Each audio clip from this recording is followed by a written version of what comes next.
Donc, mesdames, bienvenue dans ce vidéo pratique du troisième concept, l'accélération vectorielle. Donc, on va dans un premier temps regarder le graphique de la vitesse en fonction du temps. Dans le cadre d'un système qui est accéléré à une dimension, la vitesse ne sera pas un plateau complètement horizontal, mais plutôt une droite linéaire qui augmente avec un taux de variation. Et ce taux de variation-là correspond à l'accélération. Alors, dans l'exemple qui me suit, si je veux déterminer la valeur de l'accélération via le graphique, je devrais donc faire y2 moins y1 sur x2 moins x1. Dans ce cas-ci, les valeurs sont directement données, donc 28 mètres par seconde, pardon, moins 24 mètres par seconde, divisé par l'intervalle de temps qui est de 4 secondes moins 2 secondes, me donnera 4 divisé par 2, soit 2 mètres par seconde carré. Donc j'ai des mètres par seconde que je divise par des secondes. Ça me donne donc divisé par des secondes au carré. Donc ça, c'est pour le graphique. Maintenant, en termes de problème spécifique, on va s'intéresser à un problème très simple, soit celui d'un objet que l'on lance vers le haut, au sommet par exemple d'une tour à immeuble, et on va se questionner sur le temps qui est nécessaire pour que l'objet retombe complètement. Donc on lance vers le haut, on lui donne une vitesse positive, et l'objet, une fois qu'il aura atteint son plus haut point, va redescendre pour atteindre le sol au plus bas. Imaginons qu'il est en mesure de lancer de 2 mètres de hauteur, et que la hauteur de l'immeuble est de 100 mètres. Donc, on connaît la vitesse initiale, on va arbitrairement dire qu'elle vaut 10 mètres par seconde. Elle est positive, c'est normal, parce qu'on lance un référentiel y positif par le haut. Et on se questionne à savoir que vaut le delta t. Donc, je vais faire mon tableau pour savoir ce que je connais et ce que je ne connais pas et ce qui est inutile. Donc, à droite, je mets mes données en Y et à gauche, je mets le nom de mes données. Donc, mon accélération vaut moins 9,8 mètres par seconde carré. Accélération en Y. Bientôt, on va avoir des accélérations en X. Ma vitesse initiale en Y est égale à plus 10 mètres par seconde. Ma vitesse finale en Y, je ne la connais pas. Et dans le problème, elle m'est inutile. J'en ai pas de besoin, je ne la cherche pas. Donc c'est grâce à ça que je vais être en mesure de trouver la bonne équation. Mon delta t, je ne le connais pas, mais c'est ce que je cherche. Donc je vais devoir retrouver mon delta t dans mon équation. Ma position initiale en Y est égale à 100 mètres. Si je mets comme référentiel 0 mètre au niveau du sol, et c'est ce que je fais justement parce que ma position finale en Y va être égale à 0 mètre. Donc, quelle équation est-ce que je vais employer? Bien évidemment, je vais employer l'équation qui n'utilise pas de vitesse finale dans son équation. Et si je me fie à ma liste, il s'agit de... La vitesse finale est inutile. Donc si je me fie à ma liste, delta S va être égal à VI fois delta T plus une demi A delta T au carré. Donc c'est l'équation associée à une vitesse finale qui vous est inutile, qui n'est pas employée. Donc, je commence par calculer mon delta S. Je sais que c'est position finale moins position initiale. Dans ce cas-ci, c'est 0 moins 100 mètres. Ce qui va me donner un delta S négatif, soit moins 100 mètres.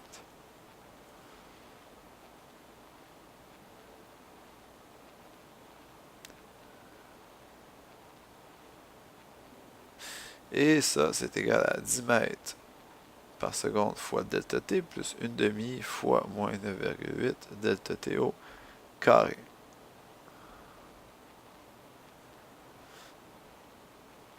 Alors, je vais simplifier la chose, donc ça devient moins 100 mètres est égal à 10 delta t moins 4,9 delta t au carré. Bon, je vais envoyer le moins 100 mètres en haut et j'obtiens à ce moment-ci une équation du type ax2 plus bx plus c, donc une équation du type résolution par formule quadratique. Et oui, malheureusement, il va falloir l'employer. Bon, je vous invite à consulter sur le site de ChallengeU. J'y ai mis un lien sur un site internet qui va directement calculer les deux valeurs x1 et x2 pour toute équation quadratique que vous pourriez utiliser. Ça vous évite de passer par toute la grosse formule quadratique de moins b plus ou moins racine carrée de b2 moins 4ac sur 2a. Dans le cas de mon problème, lorsque j'utilise ce site internet, j'obtiens moins 3.71 et plus 5.65. Évidemment, je vais employer celui qui est positif parce que, on l'a déjà dit, le temps est un scalaire, ce n'est pas un vecteur.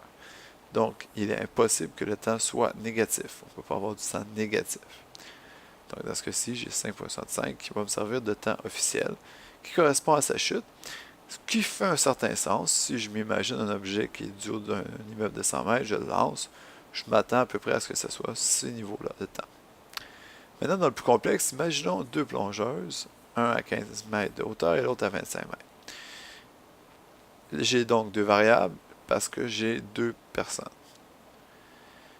Ces deux personnes-là veulent arriver en même temps au niveau du sol, donc au niveau de la piscine, et se questionnent à savoir lequel doit partir avec combien de retard.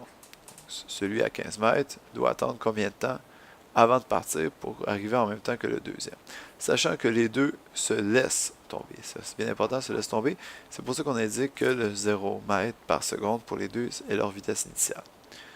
Leur vitesse finale, évidemment, est inutile, encore une fois. On s'intéresse à leur accélération en Y qui est moins 9,8 mètres par seconde carré pour les deux cas.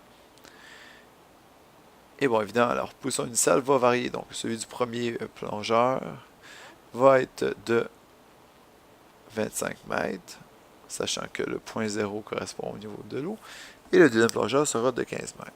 Et leur position finale, dans leurs deux cas, sera de 0 mètres. Il me reste qu'à déterminer le delta T, et évidemment, je ne le connais pas, mais je sais qu'il vaudra la même chose pour les deux plongeurs, puisque les deux plongeurs arrivent en même temps. Donc, il faut que leur temps final soit le même.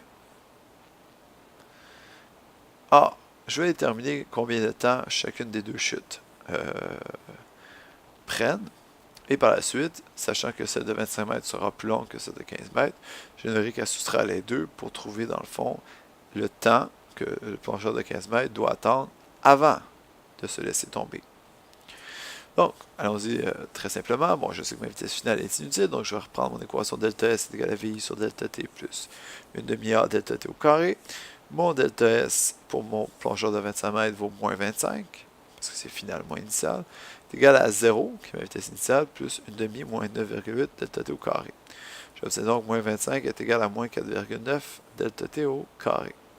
Ce qui va m'éviter justement de passer par une quadratique. Mon delta T va être égal à moins 25 divisé par moins 4,9 et sa racine carrée.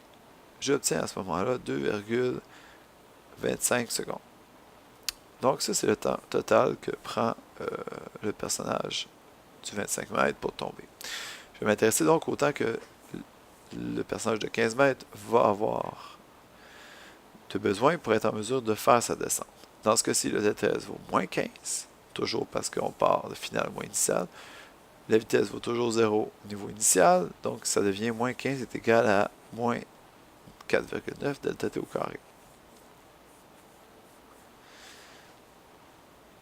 Je peux en effet isoler mon delta T, je fais moins 15 divisé par moins 4,9, j'en extrais la racine carrée.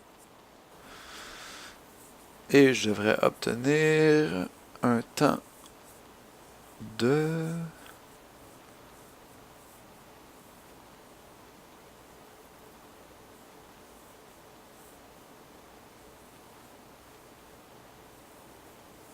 1,74 secondes.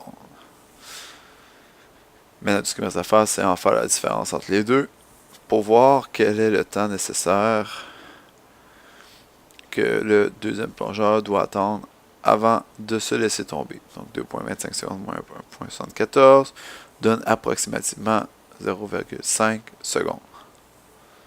Et voilà, c'est comme ça qu'on résout les problèmes accélérés.